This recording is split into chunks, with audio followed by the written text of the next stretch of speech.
Hi, this is Mark Middlebrooks, back with another quick video.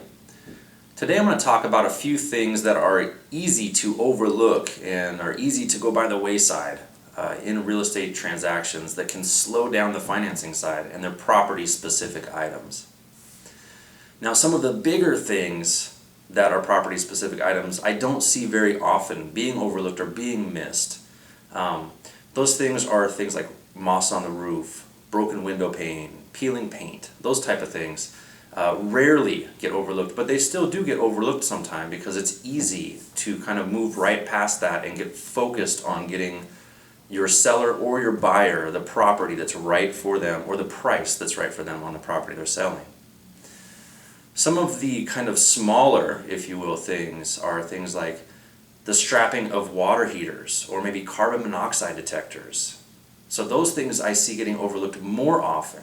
And like I said, they're easy to overlook. It's not really fun to go into a house with a list of the things that can hold us up in financing that are kind of considered to be relatively minuscule items.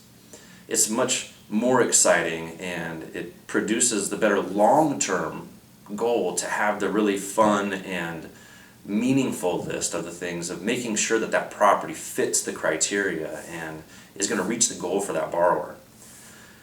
So what might be helpful for people to do is to go out with that list that they have, that's everything that they're looking for in a property and all that stuff, and before they dig into that on that property, or maybe after they dig into it on the property, they have another shorter list that's the boring list that they go over and just see, are there any things on here that if we submit an offer that there would be a potential problem with the property?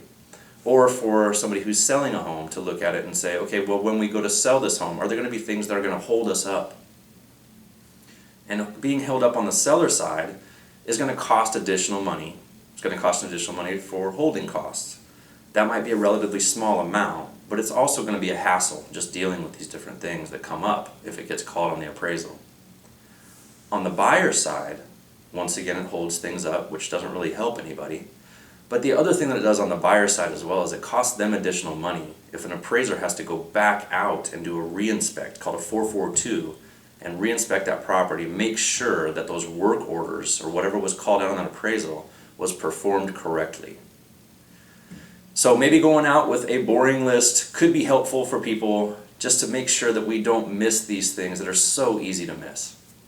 So I hope you found this information helpful, and I will see you soon.